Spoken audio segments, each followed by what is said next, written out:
on? Nice to meet you. Nice to meet you too. So where are you located? I'm in Spokane, Washington. Okay. And where do you train? Newborn Cascade Jiu Jitsu. Okay, you still training? And they're not currently because blood thinners after the stroke and the surgery and told me to stay away until I'm off the blood thinners, which is April. Okay, so when So, when did you have your stroke? Today is what? Today's almost March. It's like February 27th of yeah, 1919. yeah, in May it will be 2 years. Okay.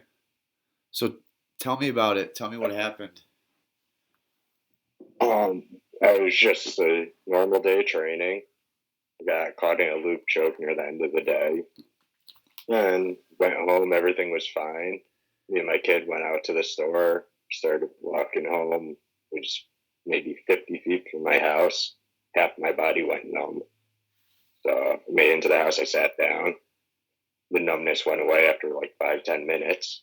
And I just got a huge headache and couldn't see out of the right to the right in my right peripheral. It was like, I'm just dehydrated, let me drink some water, go to bed. Was it just Woke up like the next morning. was it just like a blurry vision? No, it was just anything to the peripheral to my right was just like blacked out. Couldn't So see it at all. so you have a stint now, right? Yeah, In the left? yep, in the left side. Yeah. So do I. Oh, In the left side. really? Yeah. Oh, wow. Yeah. Yeah. They found an aneurysm after 3 months of it. So they put the stent in to get rid of the aneurysm. So Like I didn't realize. yeah, I'm sorry. Let me rewind for a second though. Um, Everything's going, blank on your right side, numbness. This is a few hours after practice.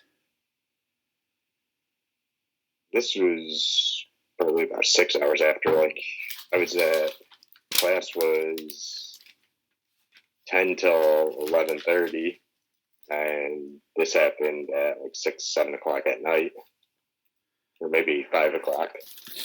After your training that day, did you, after that loot choke, were you like, whoa, did you feel anything, or were you still going hard? Everything.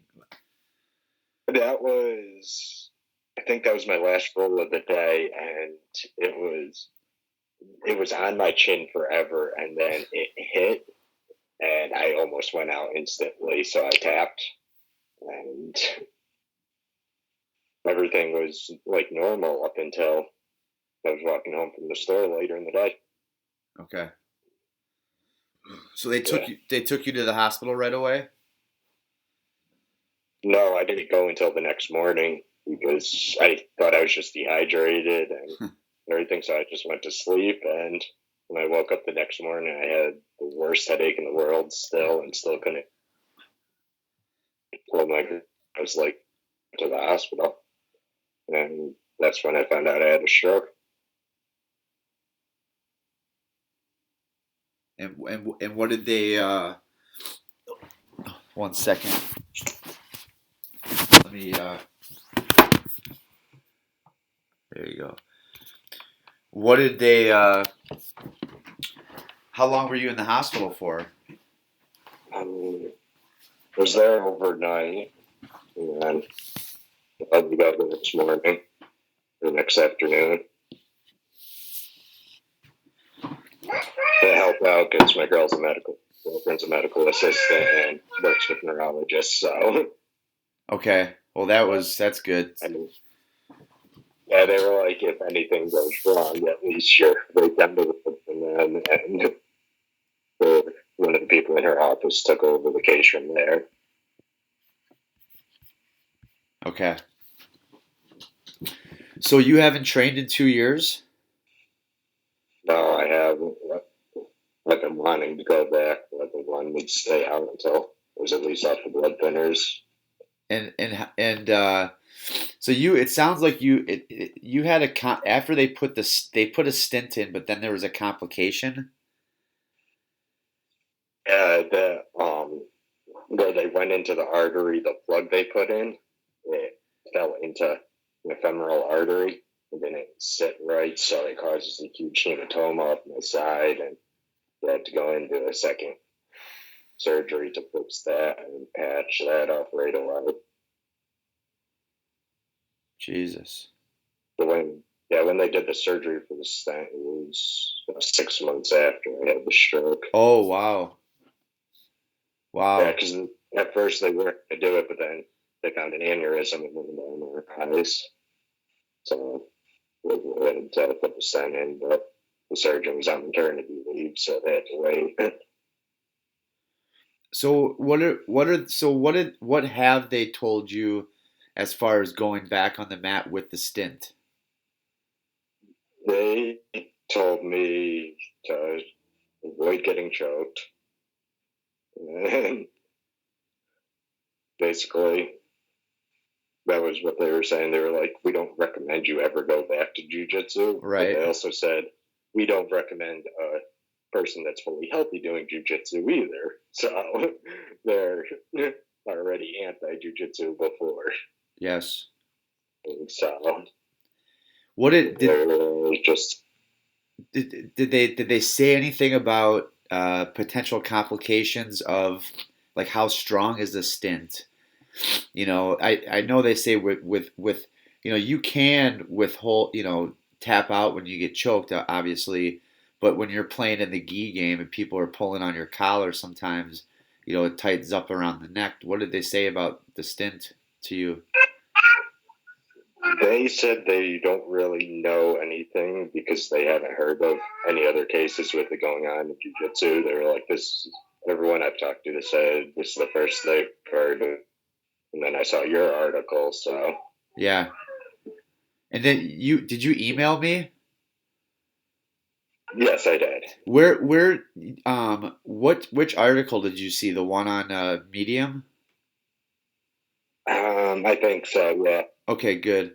Yeah, so sadly, I'm starting to get these emails and Facebook messages like almost bi-weekly. Oh, wow. Yeah. I didn't realize it was that common nowadays. I didn't either, and everybody, that's part of the reason I'm doing these documents, these conversations and recording them, because it just gives us, like, I'm here. When I if I'm the only guy that can hear what's happening to everybody, what good is that going to do? But if I can put it out on the internet, combine everything together so that people can hear other people's stories, because everybody I'm talking to, they just want to hear, like, has there been any success stories? Has there been any deaths? Like, we're all curious, you know what I mean? You and me both have stints in our left net, you know what I mean? So, so it's important that we get this out. The sport's growing, and if this is happening all the time, my purpose is not to, draw a negative light on the sport, but just to bring awareness of, this could happen because it's happened to me, it's happened to you. How can we mitigate this happening to more people? Because, one of these days, it's something, I don't know about you. Like, for me, the stroke hasn't been the end of the world. I have been back on the mats. I do have some issues with spelling my words. They don't come out the right way anymore. Thank God for spell check and stuff like that. But even sometimes you have to get close to the word for the spell check to work, and it gets kind of frustrating. Especially with somebody in me, like I do a lot of writing for all my businesses. My speech has come back, but that was a lot of practice, obviously. There's numbness and coldness in my right hand. I don't have the same grip strength. It's not as much grip strength as it is like the feel in my hand, like, when you grab a lapel or something like that. Even when I type, sometimes my hands get cold and numb. So I have some repercussions, obviously, but I haven't. I don't feel that these things are the end of the world for me. I can still move on and move forward. I do have some depression. I do have PTSD from the event because my event was a little bit different than the people I've talked to so far.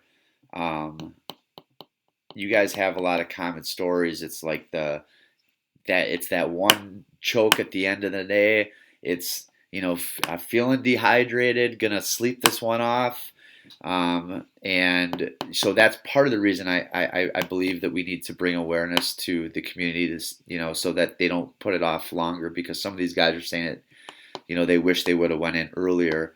Um, Mine was a little traumatic because my carotid was torn, and looking back on my experiences, or before I had one choke that just put me paralyzed on the mat, like fully stroking, like clot shot to the brain. Um, couldn't couldn't talk, couldn't speak. It was like really like not even a word could come out of the mouth. It sounded like, and that's really what it sounded like.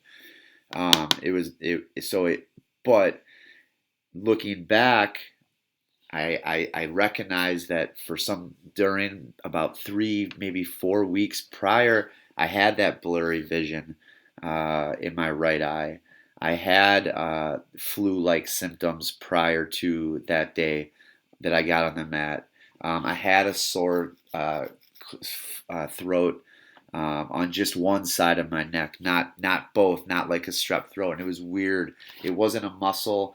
It was like a carotid. Like I didn't see. I don't think about I wasn't thinking about the carotids. You think like, oh, what's going on? A muscle? Is this a sore throat? Or you don't think it's the carotids, but it was a carotid artery that had been partially dissected, and there was a tear in it, and then on that tear forms a big clot. And the doctor said that the reason I have a stent in my neck, he said the clot was so big that even after they shot the TPA to bust the clot, it was still sitting there. It was so big because it had been sitting there for a while. So they put a stent on my neck. So I'm trying to avoid, like, I think some of these strokes might be avoided too if somebody does have maybe a dissection. They might be able to take time off of going back to jiu-jitsu, and that carotid could heal. And then we also need to figure, from a medical perspective, we need to figure out, are there any types of medical procedures like carotid artery scans or something where we can grapplers might go in for a preventative exam and tell the doctor, hey doc, yeah, I also practice this sport that I get choked, my neck is under a lot of pressure. Is there a scan for my arteries to see if there is any potential issues, like from? So I don't know yet. We're learning, and that's why I've been doing these interviews. I want to ask you, since you've had it, have you had any type of any um, other than you're not being able to roll on the mat, which I'm sure is affecting you? How long have you been training for? I was going about a year. I also trained for about a year, a few years prior when I was living in Connecticut, but couldn't afford it anymore out there. So when I moved out here, I was able to actually afford to live and do anything. And yeah, I was getting ready for a tournament, or at least the last tournament at white belt. It was 2 weeks after my stroke is when the tournament was supposed to be, and I was getting ready for that, and the blue belt test, and then this happened. Man. And yeah, like if I went in earlier, they would have been able to hit me with other meds, because the clot's still sitting there, and the vision will never come back, they said. It's weird. I could see like partially over here, and then I lose it, and then I could see again right here. Oh, is that now as well? Yeah, that's gonna be Forever? that's the only lasting effects I have. Though I haven't had problems with my speech. I haven't had any numbness or anything. It was just, I came out fairly lucky with how bad it could have been. Yeah. But like even when it happened, speech didn't slur or anything. I sat there talking with my 7-year-old just because I've seen my grandfather had a stroke, so I was looking for certain signs, but I was sitting there talking fine. Everything besides the numbness and the vision loss and the headache was perfectly fine. So the pattern sounds like it's when you have that blurry vision that on just one side of the body. Yeah, And, which yeah, now I know, but, and that's part of the reason why I wrote the whole thing of my story on the Jiu Jitsu forums, yep. Just so other people could, if that happens to them, they know go straight to the hospital, not sit there like. Exactly. So yeah, thank you for that, for sure. Well, cool, man. Anything else that you want to share about your short story or any updates?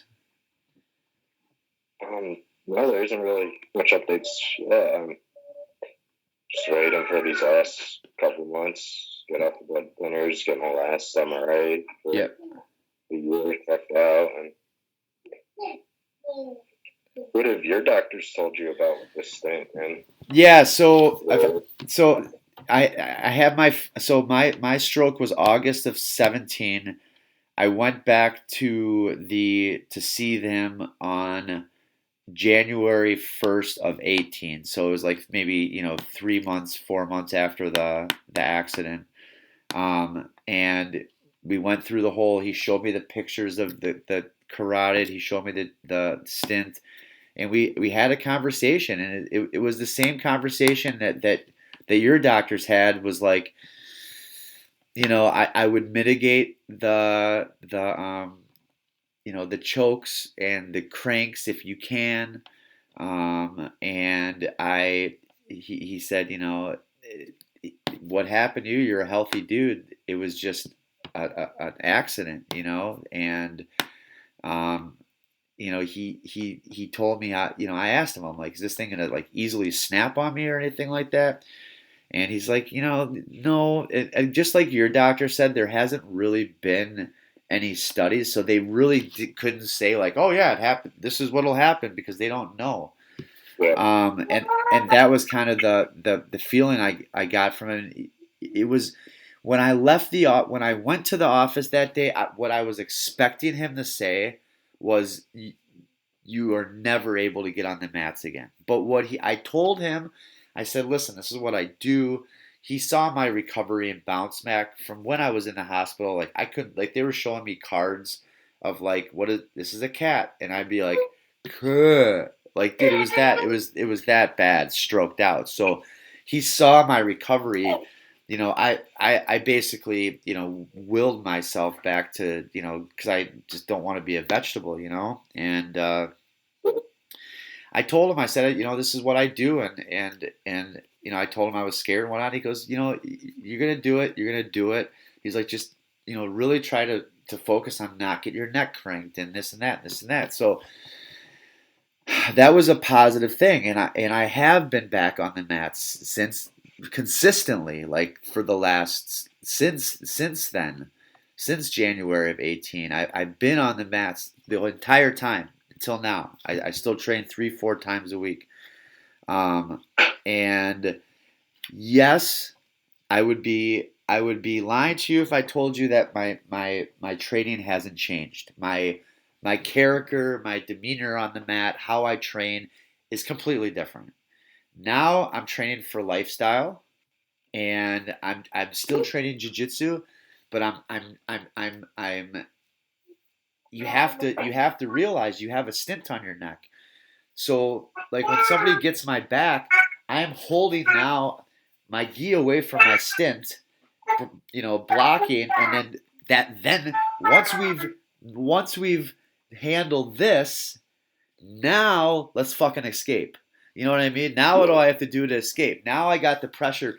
Number one, get the pressure off the stent. So, you have to start thinking, okay, I feel pressure here. Okay, it's coming on my stent. Okay, boom, breathe. Okay, now I gotta escape.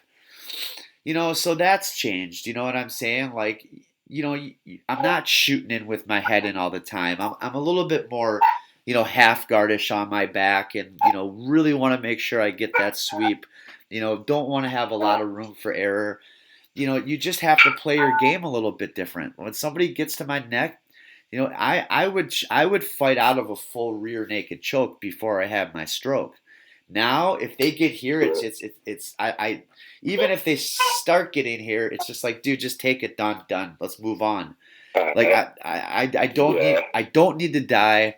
I'm not. I said to myself when they were pulling me away on the ambulance, I told myself, I said, Chris, I go, you're not going. This is not happening. Like I believe that I'm not ready to go yet, and I'm not going to stop doing jujitsu. Um, some days I ask myself, I'm like, bro, dude, are you sure you want to go to prep? Are you sure you want? Is it really worth it? Because you have those bad days in training too, and you start questioning like, but at the end of the day, like we love this, and for some of us, a lot of us, it's our outlet, it's our mental health, it's our purpose. And it's just like I tell people, they say, man, aren't you scared going back on the mat? I'm like, yeah, dude, I am scared. I do have PTSD about it. I'll be at one of my schools. We're upstairs, and to get downstairs, like a very narrow pathway. And I'd be lying to you if I said that some days I'm sitting there during practice looking at that exit way, thinking, okay, if I stroke out again on the mats like I did last time, how are the fucking paramedics gonna get me down these stairs? I'm thinking that type of shit while I'm doing jujitsu. So your mentality changes, but that's part of this whole process as well. Like it also is helping me grow. It's helping me develop as a jiu-jitsu practitioner. It's helping me do. I'm bringing different awareness to different parts of my game, my breathing, my stretching, taking care of my body, um, just a different type of awareness. And the other positive is I did one of our students, a new guy signed up, and he's a neuro guy. And I talked to him about what happened. He said he had actually heard about my story, read it on because read it on the local papers. And I asked him, I'm like, what do you think about my stent in the neck? And he's like, man, you should be okay. He's like, they're pretty strong. He said, he goes, obviously, mitigate like the chokes and stuff like that. And but he's like, you should be okay. So that made me feel more positive, and again, I'm just gonna have to bring awareness to my body now, and just aware that it's there. And that's what you're gonna have to do too. And it's not a bad thing, and you just can't be hard on yourself. You just have to, there's like I will say that at our school, everybody's gotten really good at omoplatas now. You know what I'm saying? Because it's a different way to play, and before we were triangles and arm bars, and now it's more omoplatas. So, and that's even with the kids. So your game will adjust if the people at your school also are aware that this is something that can happen. And they're also aware of what's in your neck. For example, I was training the other night, and there were some new people in the class, and we were doing bow and arrow choke setups from the back. And I just raised my hand in class, and I said, hey, coach, I go, what does somebody do to modify this if they have a stent in their neck and they want to mitigate the damage to that stent? Just a simple question like that. But I voiced it to the whole class so that everybody could hear, new people as well. Okay, dude, this guy's got a stent in his neck. So instead of him being the dummy that we're all practicing these chokes on, uh, I'm just going to be the third guy sitting in and not taking the chokes. So I'm going to have to make that modification. At the same time, when I'm doing the bow and arrow chokes to my partners in the class, I have now a certain type of awareness and conscious of my partner. And I don't pull the full choke. Okay. I just get it, when we're practicing, I just get it there and then I just let go. You don't need to finish with your straight arms until they get halfway to blurry to say, okay, that's a good. Just let it, like, especially in class, like we all need to mitigate what we're doing to our training partners as well. So life will change, but everything sounds super positive. Um, we just can't go kamikaze. You and I can't go bow and arrows. And if I get a bow and arrow on you, you can't hold out until you pass out anymore. Just tap, and that's the same with me too.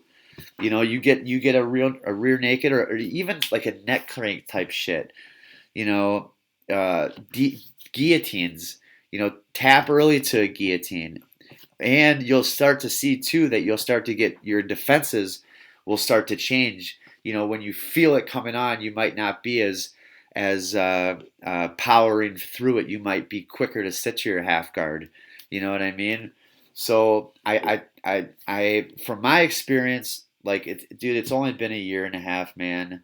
Um, my game has changed, but it's not the end of the world. I'm still on the mats, and I'm thankful for that. Um, I'm verbal with my training partners. That's part of the ego too. Is it's not just getting over the fact that we're going to have to tap. It's getting over the fact that we are going to have to communicate to our partners that we do have some type of limitation. And I don't want to do that, but it is what it is. You have to. This is not how we make our money. This is rolling jiu-jitsu, is more of just a lifestyle, a brother and sisterhood versus, yeah. It's ridiculous, not for anything else. Yeah. So the gym I go to, everyone's also used to already not messing with some people's necks. We have a guy who had serious neck surgery and can't even have his neck touched or anything. So everyone at the gym's already pretty used to working with stuff like this. So good, man. Yeah, I'm looking forward to hearing. Yeah. I'm looking forward to hearing about. We need to touch base again in April, May, June. Like June, midsummer after you've been on the mats for a couple months. Getting your groove back, and I'd like to hear more and see how your recovery's going. Oh, definitely. It's nice to see people trying to help get it out into the community. So yeah, man. Learn from this. Yeah, and if you need anything, let me know. Also, I just want to mention: are you on Facebook? Yes, I am. Let's try to connect. My name's Shane Clare. Yeah. Yeah, I'll look for you. I think I tried to look for you, and I think I couldn't. But if you can find me also, Chris Martin. I'm on Facebook. It's just Chris Martin. And then if you had to find me, you would look in cities under Milwaukee. But we just created a group for everybody. So it's survivors from strokes and carotids from chokes. So I'd like to invite you to that too, so we can all stay connected. Okay, sounds like a good plan. Cool, man. I'm glad you guys started that. Yeah, for sure. Josh Vera, he's a black belt, and dude, he just had his stroke this January of this year. So that last month, and I just did his interview. I'll send you it, and he created it. And he's still in his walking thing. So I mean the shit's real, man. So we got to kind of work together here and network and stuff. Yeah. All right, brother. Thank you. Thank you. Yeah, thank you. I appreciate your time, and I'll see you soon, brother. Yeah.